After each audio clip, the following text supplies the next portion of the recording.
Our boy Kirk says I have a timeshare there. That's a fact. So let's get on to a topic I want to talk about with you, Pete, as I know you have feelings on it. I think we're pretty much on the same page, and it's Carson Beck. You know, all the ups and downs that he had over the course of the season, and then you look at how it ended.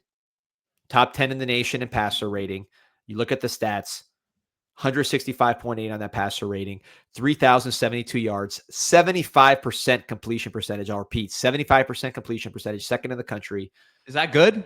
I think it's pretty good. 8.7 yards per attempt, which is also very good. Just for comparison, it was 7.8 last year at Georgia. So he's averaging almost a full yard more per attempt in Miami.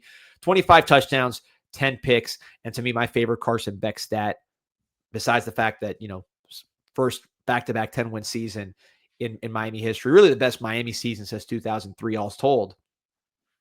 The fact that he is 34-5 as a starting quarterback at this level, playing at some big-time programs. So, Pete, I want to throw this statement at you. We'll see what the chat says, but this is what I believe. Carson Beck is the second best quarterback since Dorsey. I'll put Cam Ward number 1, and I think Carson Beck number 2, and I think there's a wide gap, wider than people think. And I think the gap between 1 and 2 is closer than people think. And I think it's closer than people think. And look, the good thing is they're both playing the pros, so hopefully we get to watch both of those guys compete and represent the U. But yeah, I think if you look at the 3 to 5, you're talking about De'Aaron King, who was awesome. Probably more limited than Beck in terms of how much of the field you could use, but the legs and the leadership, I think, was outstanding with him.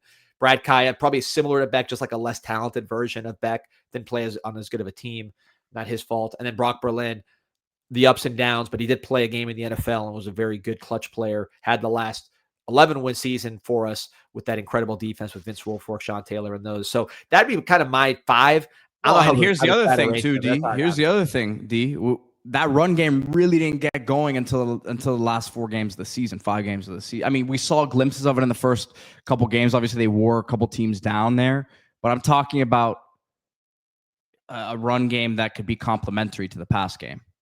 Yeah. The run game took a step back. That could have helped him. He did have, obviously, we can't sugarcoat that he had the bad game against Louisville, which, look, he made terrible decisions. Louisville made some incredible plays. But you look at Jackson Dart last year, who was the belle of the ball when he was playing for the New York Giants in the pros this year. He threw away their playoff chances against Florida, Ole Miss. That's why Ole Miss didn't make the playoff last year, where they really had the best roster besides Ohio State and a coach everybody's fighting over. Jackson Dart threw away the game against Florida. Not to discard Dart. I'm just saying bad games happen at quarterback. I think one of the reasons why Cam Ward is so special is he really didn't have a terrible game like that. He had games you wish he, did a little more, I guess, but really the defense, I think, let him down, but I think just with Beck, people need to put it in perspective. We've not had, besides put Ward to the side, who was the first overall pick, we haven't had a guy get drafted higher than the 5th round since Steve Walsh in the supplemental draft before you were born, Pete. So if Beck goes, let's say day 2, maybe high day 3, he's going to be our highest drafted quarterback again, putting Ward to the side since Steve Walsh. Just to give you an idea of where Miami's been at quarterback and the talent level that it takes to be drafted high. Yeah, he'll be a top 3-4 round pick. D, I really believe that, and I think he'll go through this process pretty well. I think Miami will do a lot in terms of helping him kind of rehab the image, so to speak. And then you can look back on the time at Georgia, and he can still say, "Look, this was my record at Georgia." They can say what they want about me there, because there will be some negative talk about him from Georgia. That's how this stuff goes. The Washington State people could not stand Cam Ward. Like the word out of Washington State was not good when the scouts went in there and asked, because you're not happy the guy leaves. Same sort of thing is going to happen with Carson Beck there. But I think you kind of look at what happened for him at Miami this year, and he stabilized who he was as a quarterback too, I think, and got more comfortable, not only with the offense, but with his arm, with the weapons around him. So I think all of this is a very good message too, because look, your situation in the NFL is always changing. As a quarterback, you need to be able to stay above everything that's going on in terms of the injuries, trades, free agency losses. And I think he showed this year that he can deal with that quick change over the course of a season. So. Yeah, I agree with you. I think the comparison of Ward, Washington State, and Beck and Georgia. I think it's right that you're not going to always get good reports from those other schools. I would say ask people at Arizona State about Jaden Daniels, and see what you get there. And of course, the guy was rookie of the year and everything else. So that's kind of the way it goes. I could tell you, Miami. Obviously, Miami loves Cam Ward. Miami really loved Carson Beck, and his teammates love him too. So I think that's a good thing for him. Eternal Rival asking, can you guys compare Quinn Ewers and Beck, and how is Beck better than him? So I don't have a lot of NFL contacts like Pete. I do have a friend that is high ranking in a very good personnel department, one of the best, if not the best in the sport. And Dolphins. Yeah, exactly. No, and I asked him about Ewers and Beck, and because I'm like, could Beck drop like Ewers? This was after the SMU game, so this was before this run of great play to finish the year. And asked, could Beck go drop like Ewers did, where he's like a 7th round pick or whatever Ewers ended up being? And he said no. He goes, Beck's in a different tier than Ewers, just from a talent standpoint, ability standpoint. So that doesn't mean it's not going to happen. There's just one person's opinion. But I asked that exact question before this great run of play, and that was the answer I got. And I tend to agree. I just think Beck, Ewers, for some reason, his throwing ability really fell off after his injuries. I don't know if his shoulder got hurt or just got gun shy. He used to seem a lot more talented, whereas it kind of became more of a dink and dunk passer as he got older. Whereas I think Beck just a little more talent than Ewers. Man, Beck, he had a throw early in that game too. I think it was the one to Malachi that Malachi had the one hand. I mean, even though it was a phenomenal catch, like the throw itself was still great. Like he layered that throw, and I think, man, some of the throws that he layered to the second and third levels of the defense to me were very impressive this year. Like he can make a lot. He can make. Sometimes we take for granted. Yes, you want a quarterback to obviously take care of the football and not make mistakes, which he had the Louisville game that really everyone keeps an eye on. Then had a couple other moments that weren't great, but you can't take away the fact that he could make some throws that a lot of quarterbacks just aren't capable of making at this level. Like it opened up a lot of stuff downfield that I think people just take for granted. No doubt. By the way, 2,200 on like and subscribe. Yeah, I mean, look, again, D'Eriq King, who I thought, to me, he'd probably be the third on my list, quite frankly, of the quarterbacks we've had, at least when he was healthy. But even with him, you didn't have the whole middle of the field open. It was more downfield or horizontal. Whereas with Beck and Ward last year, you had the whole field available to pass to. So yeah, I think he's very good player. What do you think on the draft, Pete? Because he still hopefully has a playoff run ahead of him. If not, hopefully finishes and plays his bowl. And then I think he's going to be probably a pretty good lock to be a Senior Bowl guy, which is going to be big for him. But where do you think he might land? I still think third. I think he could go. I'm not counting first round out of the equation with him. I'm not at all. Like a Jackson Dart situation. Yeah, because I mean, first of all, I really think he's going to do well as someone said in the comments, in the whiteboard stuff. He's going to interview well. GMs will like him. Senior Bowl week can make a lot of difference with a lot of different things. If he goes out there and is steady all week, the scouts are going to want to, see what the arm looks like live after a full season of throwing. That'll be a big thing for them, because if they see, obviously you see one thing on tape, but then now after a full year, it maybe is a bit sore, but tired. I don't know, but they're gonna be looking at that stuff up close. If he passes those tests, again, has to be you got to go through the whole process clean, right? You got to, when he goes to the combine, he has to do everything that they ask of him. He has to have a good throwing day out there. But I think when he lines up, sometimes that eye test makes a difference at the combine too. He's a big boy. He's got a presence about him. And quite frankly, this is not a good, the lack of mobility will hurt him here, but this is not a good quarterback class whatsoever, D. Awful. Yeah. Like, so people say, okay, well, Beck, that you're talking about it too high. Well, just look at the guys he's competing with. By the way, Rock the Five, when I say top five, I'm about recent history, post Dorsey, when I say all those names. Obviously, you go back Dorsey, Kozar, Testaverde. I'm talking about when I say those 5 names of Ward, Beck, King, Berlin, Kai, I'm talking about post-Dorsey era. So just to clarify that. But yeah, Pete, I think you're right. The Senior Bowl, when he's stacked up with these other guys, is going to be interesting. You see Kevin Dennis saying, and I like these comps. It goes on the low end, Davis Mills, on the high end, Like Eli Davis Manning. Mills, yeah. And Eli Manning, it sounds crazy when you say it like that, but Daniel Jeremiah, who does all the draft stuff for NFL Network, former scout. I mean, this guy knows every single executive in the league. He's a real football guy, and he's extra plugged in now that he's in media and he talks to everybody. So he's not like just some random dude on Twitter saying it. He actually comped Beck to Eli Manning before last year's Georgia season, right? So coming off his first Georgia year when he wrote him up before the 2024 season, he had him as an Eli Manning comp. Obviously, a lot's happened since then, but I think, yeah, you look at Davis Mills.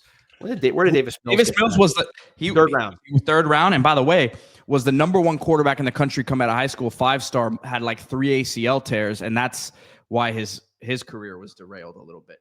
And like 7 touchdowns. Look at the stats. Look at Davis Mills, because you're right, he was a high recruit. He went 3-0 for my Texans in the last month. He kept their season afloat, and then they Stroud came back this week, and they beat the Colts. So. And if you look at he was in the COVID year, so take that with a grain of salt. But if you just look at his whole college career total, 18 touchdowns, 8 interceptions. That's his total college career. So the point being that pedigree, the tools, that makes a big difference when you're evaluating the player. And Pete, like, it's also like, if you look at the other guys, like, who are let's say Lenore Sellers goes back. Mendoza's the guy. Mendoza's the guy. We get it. I think Mendoza goes to New York Jets. That just makes too much sense. They have good tackles. They have what he needs, and the market's going to be a little tough for him. So you got that Kirk Cousins thing, but I could see him fitting in there. Let's say Mendoza goes number 1 to the Jets or whatever it is. Now you move off that. Sellers might come back. Sorsby might come back. Who is he stacked against? Nussmeier or Beck? You go Beck. Sorsby has an interesting decision to make. If I'm him, I go, just because of what the class is and what I think his upside is. But it's a weak QB class, man. Yeah, and Sorsby, who I like, he's had issues. It's not like Sorsby's been, smooth sailing to finish the year. So, it's not like he's on a huge high. Ty Simpson, if he goes, as Kevin Dennis points out. But will he go? Ty Simpson strikes me as a guy who's going to come back another year. To me, it would be insane for him to go pro unless he's just really short-sighted. You don't think he'd be a first-round pick, though, right now? He might, but what happens to quarterbacks with no starts? They struggle. If you look at Simpson, he doesn't have any starts. He's not physically good. So I think he's a good player, but he's not like physically good, right? He's best case scenario Brock Purdy physically. And Brock Purdy had 1 million starts in college, where Simpson has none. And then you look at his last 5 games. Like I mentioned, Alabama's not been playing well. I mean, Ty Simpson has not really been playing very well the last 5 games. Well, I'll say this. Yeah. I think he's a little bit more athletically gifted than you're saying, but to me, you can also look at what Nussmeier just did. Nussmeier comes back to school. If he leaves last year, he's a first-round pick. I know that's just the flip side of the coin, you know, but you're right. He hasn't been playing, lights out football, but if they go on a run here, who knows? Yeah. I think the starts is a big one. That to me is just huge. And Simpson doesn't have those. So I think he should come back. But let's say he goes, he'd be in the mix there. But again, if Ty Simpson is throwing next, and I think Ty Simpson is a really good player. I do. I think Simpson, college-wise, is a stud, and he has a chance to be a Purdy in the pros. If you put Ty Simpson next to Carson Beck, he's not really looking better. Like, in terms of, like, if you're just looking at him, I think they both, like, in the Senior Bowl setting, it's not like you're going to be looking at Ty Simpson being like, whoa, you're going to kind of be like, all right, well, good player. But it's not like he's a physically impressive guy. And then who else is there? Sellers goes back. Let's say Sorsby goes back, or even if he leaves, I think Beck could stack up. Like, there's only, like, guys are going to pick a quarterback that they think could start, even if it's like a swing starter. Like, someone's going to pick him. And who am I missing? Who's in this quarterback? Davis Mills was a really good comparison. I like that one a lot, because he's come in and he's had to be the full-time starter that year that Watson was suspended. He was the guy, and you saw what his limitations were, but he comes in a pinch and wins you 3 games, and he's making some money as I want to say one of the highest paid backup quarterbacks in the league right now. Yeah, it's amazing. So Pete, I'm just going to roll down the names. I mean, look at it. It's crazy when you really break it Dante down. Moore, could he leave? I mean, he probably needs more football, but if he leaves, he's probably a top 10 pick, right? But he's a top 10 pick next year, I think. I mean, look, you never know. But again, Peyton Manning went back, right? And he was already the number 1 pick. So, like, there's a reason why people, Justin Herbert, there's a reason why people go back and get more starts. But, like, just going down the list, this is a random list. Disregard the order, but just in terms of the names, if Mendoza goes number 1, you're talking about Simpson and Moore, who might not go. Sellers, who all the reports are he needs another year. Mateer, I can't imagine him going pro. Nussmeier, terrible year. Levitt, we already know he wants to go back in the portal. Drew Aller, I think Beck's ahead of Drew Aller easily. Cade Klubnik, again, I think Beck's ahead of him easily. Taylon Green, someone's going to be intrigued by the toolsy, high character passer out of Arkansas, but he's had very inconsistent play. He doesn't fit everybody. Jaden Mayava, I think he might go back to USC. He's got another year of eligibility. Also some question marks there. Sorsby, we talked about. Sawyer Robertson, toolsy guy, but doesn't win a lot of games and kind of plays a goofy system that hasn't translated. Am I missing anybody? Diego Pavia, he's not a pro. Avery Johnson's not really a pro. Well, as I forget who said it. I think it was Andre Ware. He said there'll be. I don't want to say it was Andre Ware if it wasn't. So I'll take that back. But someone said they're going to be him and Tommy Castellanos are going to be phenomenal CFL quarterbacks. So right. They are pros.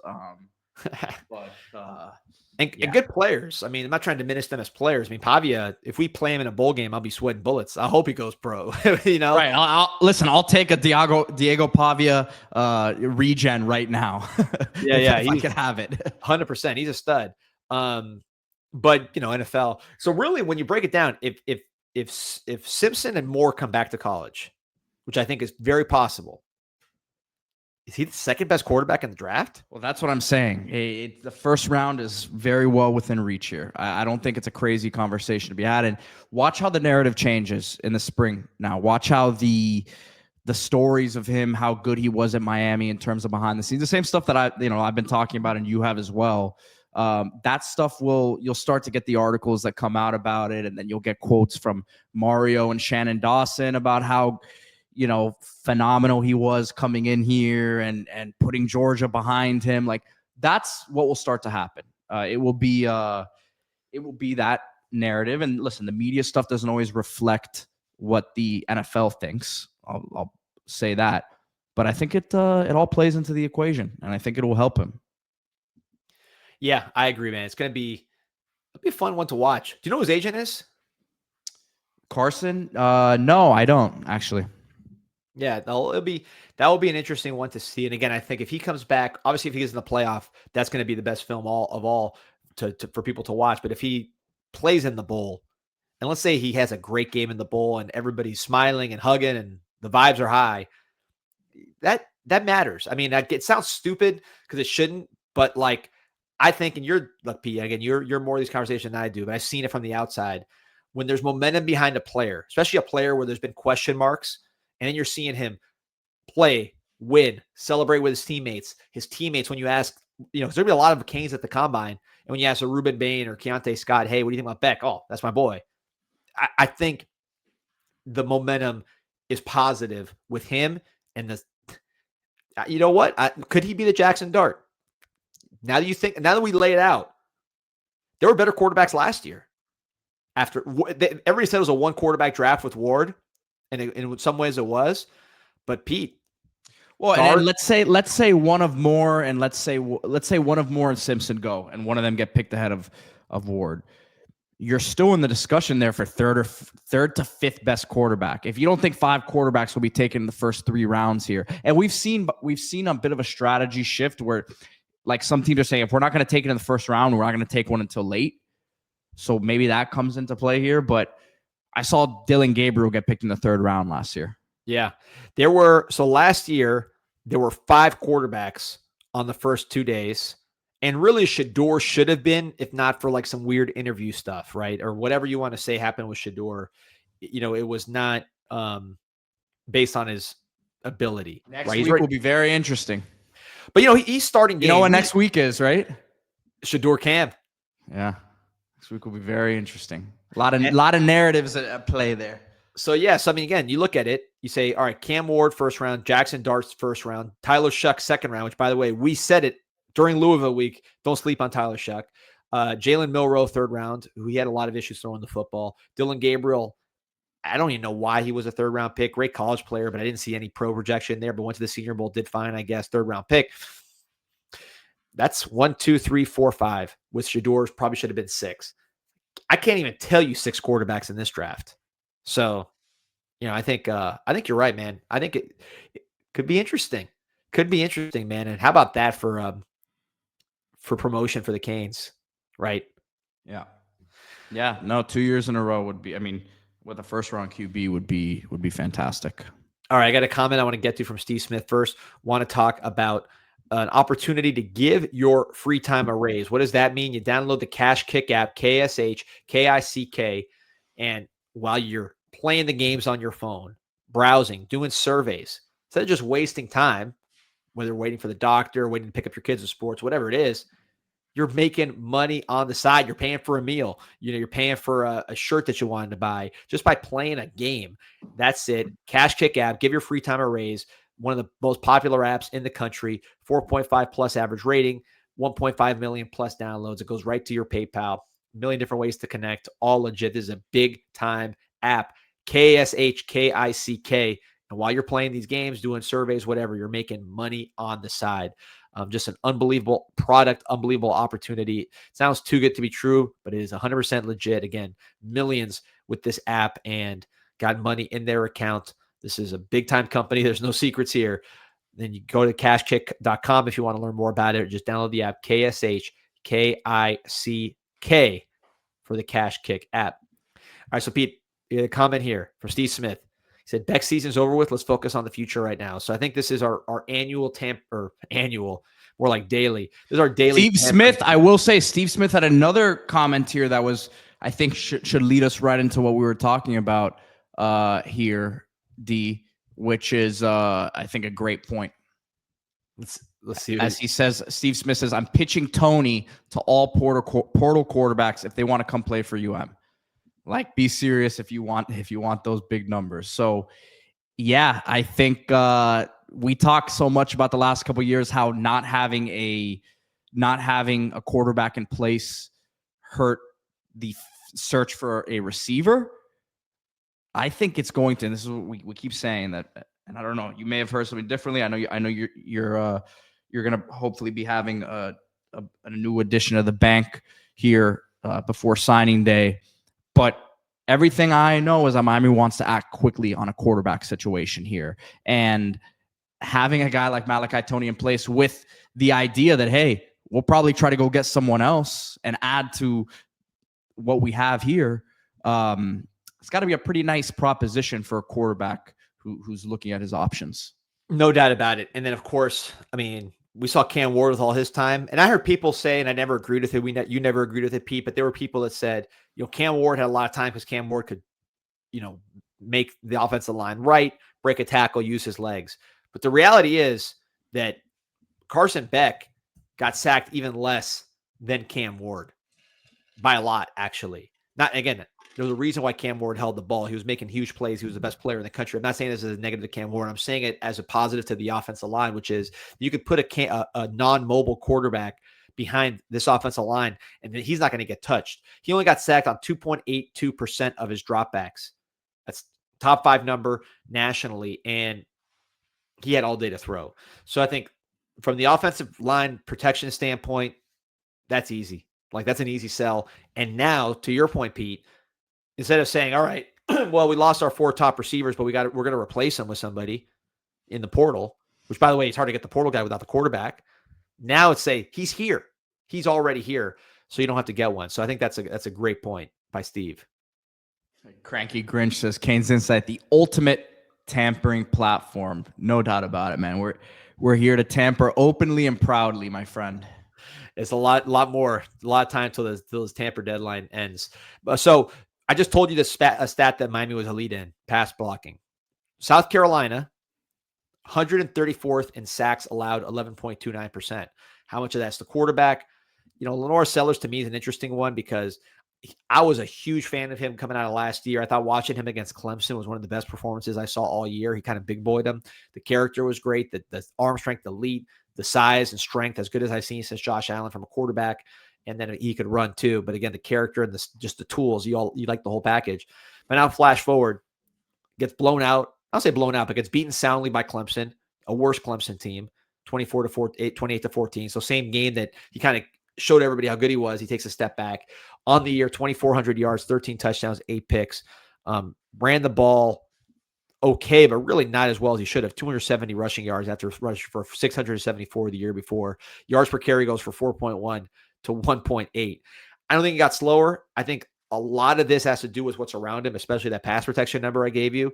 But do you think Lenore Sellers has maybe played his way out of consideration, or you think he's still a guy that well, to say he's out of consideration, I think it would be a stretch. Now, is he the best fit for what Miami wants to do? That I don't know, D. And that's my thing with him is I love the NFL talent, and I think you can win a lot of games within a certain style of play with him at this level. But as someone who, again, we talk about this with transfer a lot. There's money, that's a factor, but the situation you're stepping into is going to be big.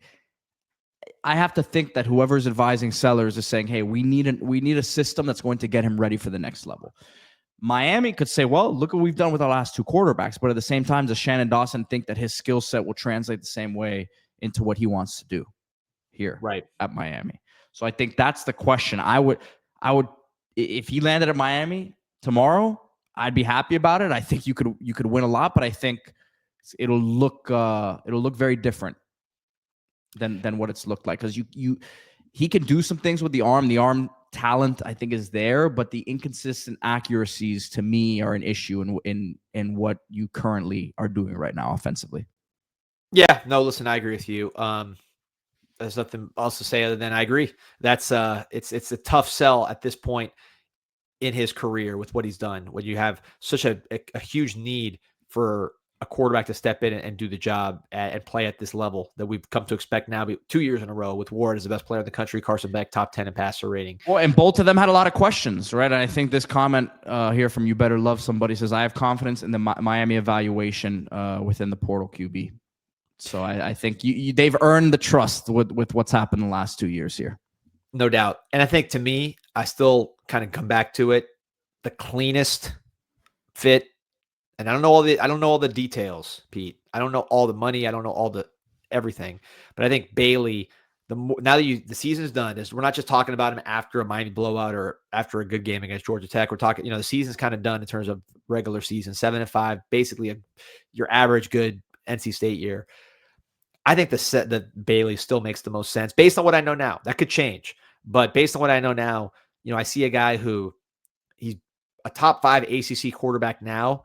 I think you'd say either, Beck or Mensah at the top. Then you get into your Kevin Jennings of the world, Haynes King. I think right after that, he'd be 5th. You got some young guys with JKS and Heinschel that have the talent to jump up. But right now, just if you look at stats, pretty much across the board, he's a top 5 quarterback in the ACC with those other 4 guys. So I think your floor is a top 5 ACC quarterback as a true sophomore.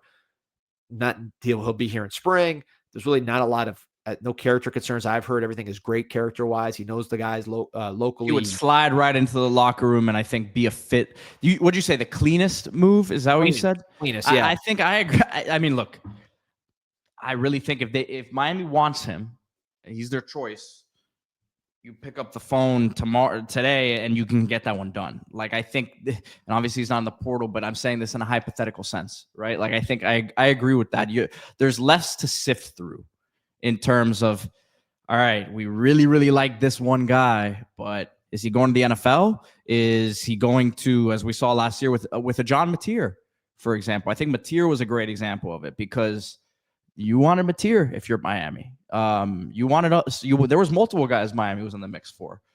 And there's factors that really take you into January that you've had to do now for 2 years, and they don't want to do that this year. They do not want to do that this year. So you have health, no health concerns with him, right? You have the fact that he's a local guy, like we've talked about. the upside is still there, not a finished product. So probably not as much of a sure thing as some of the other guys out there. But when you go back and look outside of Mendoza, who could you argue that you would rather have taken last year over Beck? And I think, but there was no clear material. It didn't. By the way, maybe the top 2 quarterbacks picked now that we did the whole rundown. How funny would that be? The 2 guys we were after. I think in an ideal scenario, JKS from Cal is an absolute stud. I think that to me is most one that, like, if you could make that one happen, that's a no-brainer. Get it done. I have no info on that one. I have no idea where it stands. Maybe Coach Misapeka has some ties there. That would be a lovely thing. But he'd be the one. But there's a lot of hoops to jump through for that one. Yeah, I agree. I think, and we don't want to. You don't want a recruiting battle. I mean, we've had recruiting battles the last 2 years between Beck, you're fighting the NFL, Ward, you're fighting the NFL, and you had to recruit him. Mateer, you had to recruit him, didn't ultimately get him. So just a simple one would be nice. I think, we talked about the floor and the easiness of it. Again, no injuries. He'll be here right away throwing. Again, this is all speculative, but if you're TJ Bailey, from his perspective, I don't think he needs much convincing. NC State is what they are. They're a 7-5 program when they're good. They're a little worse when they're bad. And he's not going to be able to protect teams against teams like Miami. You saw him get sacked. You could say what you will about him holding the ball. Miami, he was getting sacked the second he took a step. So that's not changing. He saw it firsthand. He knows the difference in offensive line. He's not stupid. So I think that makes sense from his perspective. But then if you look at the upside, and I think the upside part, if we say the floor is top 5 ACC quarterback. The upside, he's only 1 year older than Luke Nickel. He's got 20 plus starts, but he's only 1 year older than Luke Nickel. Like, he's a true sophomore right now. He'll be a true junior next year. So he's still young. He's got the height. You've seen Tyler Shuck, Mendoza, some of these taller guys, they take a while to really get all that they have out of their bodies. I think he's heading in the right direction. He's got a ton of arm strength. He's a 70% passer right now, but I think you could shift him from more of a dink and dunk offense, which NC State runs, to a more downfield offense as his protection gets better. He can run. He ran all over Bill Belichick in North Carolina last game, beating that team. Took Peyton Manning while he beat Belichick, took CJ Bailey one time, and he talked some smack. But I think there's a lot of upside there in our system. He's going to get bigger. He's going to get stronger. He's going to get more time. He's the kind of guy, I think, different than Beck, that the more he holds the ball, the more excited you become because he can throw it downfield and he can run. He's like kind of like Cam Ward. Not as spectacular, but that style of player. So I think the arrow's up with him, man. You could develop him into a really, really good player on this system. That seems like the cleanest fit to me. Doesn't mean the only one, but now I think now that the dust settled after the game against Miami, I wasn't giving up on him right after the game as a lot of Canes fans were, but I think as you can see the full picture, and Canes fans are going to have that game in their head, right? If it does happen, and I see it in a lot of the comments, I think the fan base is kind of split 50-50 on that one. At this point after that game. I think it was probably more like 75-25, bring him here before that game. But if you take a step back and really look at the last 2 years, right? Because this wasn't a 1 year thing with him, right? He had success last year as well. So, and they did not give him any help this year in terms of the offensive line, at least. He had Hollywood Smothers, but the receivers weren't all that great. Jolie was good at tight end, so yep. I'll give that one. But the receivers and the O-line were not great. Yeah, the O-line in particular here. Haru DeGuru says submitting a provisional patent as we speak. Good luck to me. Yeah, man. Good luck to you. You're awesome in the comments, and we always appreciate your support. So supporting you, man. Hope it goes well. When that app sells to Google and you're making millions and millions of dollars, don't forget our friends at CanesConnection.com/CIS. Especially, I've been lighter on the Canes Connection. Obviously, I know people were upset, but now that we've seen the vision kind of filter out, let's get back on board. Let's bring it in tight. I know a lot of people canceled their Canes Connection subscriptions after SMU. We need that money. Don't cancel your subscription and tell us we need this portal quarterback or we need this recruit. We need everybody to come together. We've seen now proof of concept. This is going in the right direction. Miami's a real program again, a relevant program again. I said it on CanesInSight.com. We lost the best player in America and got better. That's program health, and you can't do that without CanesConnection.com/CIS. So guys, please support and let's get it done there. with Canes connection. One last thing on Bailey before we change subjects, because there was one more thing I want to get to, Pete. 2,700 on live, by the way, guys. Like and subscribe. Trey Kendrick says if NC State never beat Georgia Tech, we would never consider Bailey. I mean, I don't know about all that, but I do know that, yeah, he did beat Georgia Tech. And if you look at his stats in that game, I'm going to pull out the game log. Georgia Tech, remember, you saw Georgia Tech's defense against Gunnar Stockton in Georgia, right? We just saw that this past weekend. So those guys can go a little bit. I thought that was the worst defense I saw all year, but then I see him against the SEC, and maybe it was just ACC competition that got him. But Georgia Tech, CJ Bailey against them, 48 points, 24-32, 75%, 340 yards passing, 2 touchdowns, no picks, ran for 34 yards and another touchdown. Only got sacked once in that game, which, of course, that was the big difference between what happened against Miami versus Georgia Tech. It's just under a lot more pressure against Miami. Beat FSU. His line struggled in that game as well, 4 sacks, but he got the game winner. And then UNC against Bill Belichick, 70% passing, 2 touchdowns, and he ran for 65. Another big game I thought for CJ Bailey that was impressive was against UVA, which is now we know is one of the representatives in the championship game. He threw for 70 yards, threw for a touchdown there, ran for 2 touchdowns as well, and a 35-31 win.